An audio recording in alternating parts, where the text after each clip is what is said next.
Hi friends, நான் உங்க சித்ரா. ஆக்சுவலா நம்ம அழகி பியூட்டி பார்லருக்கு ஸ்டாஃப் வேணும்னு சொல்லிட்டு நான் ரீல்ஸ் போட்டிருந்தேன். அதை பார்த்துருப்பீங்க. அதை பார்த்துட்டு எனக்கு ஒரு 10 பேர் கால் பண்ணாங்க. அது 4 பேர் வந்து மேக்கப் ஆர்டிஸ்ட். அது எனக்கு மேக்கப் வேண்டாடா, எனக்கு பியூட்டிஷியன் தான் வேணும்னு சொல்லிட்டு கேட்டேன். சரி, ஓகே, மேக்கப்னா எத்தனை மாசம் கத்துக்கிட்டீங்கன்னு சொல்லி கேட்டதுக்கு, இல்லக்கா மேக்கப் வந்து நாங்கள் மாசமாலாம் கிடையாது, 10 நாள் 20 நாள் சொல்றீங்க. 10 நாள் 20 நாள் என்ன கத்துக்கினீங்கன்னு எனக்கு சத்தியமா தெரியல. சரி, ஓகே விடுங்க, அந்த சப்ஜெக்ட் வேண்டாம். தயவு செஞ்சு சொல்றேன், அந்த மாதிரி 10 நாள் 20 நாள் கோர்ஸ்க்கு போகாதீங்க. நெக்ஸ்ட் வந்து இதுதான் கொடுமை, பெரிய கொடுமை, பியூட்டிஷியன் தெரியும்னு சொல்லிட்டு சொன்னாங்க.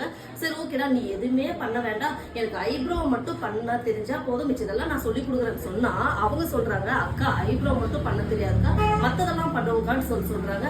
என்னம்மா இப்படி சொல்றீங்களேமான்னு சொல்லிட்டு எங்கம்மா கத்துக்கிட்டீங்கன்னு சொல்லிட்டு கேட்டேன். பெரிய பெரிய பிராண்ட் நேம் எல்லாம் சொன்னாங்க. எவ்வளவு பிரைஸ்ன்னு சொல்லிட்டு கேட்டதுக்கு 25,000 இருந்து 50,000 வரைக்கும் சொன்னாங்க. ஐப்ரோ கூட பண்ண தெரியாம என்னமா பியூட்டிஷியன் கோர்ஸ் முடிச்சீங்கன்னு எனக்கு தெரியல. கேட்டா மெத்தட் மட்டும் தாங்க சொல்லி கொடுத்தாங்கன்னு சொல்றாங்க. தயவு செஞ்சு சொல்றேன், பியூட்டிஷியன் கிளாஸ் போனீங்கன்னா எதை கத்துக்கிறீங்களோ தயவு செஞ்சு ஐப்ரோ மட்டுமாவது கரெக்டா த்ரெட் பண்றதாவது கரெக்டா கத்துருவாங்க ஃப்ரெண்ட்ஸ். அதுதான் நான் இப்போ சொல்ல வரேன். Thank you friends.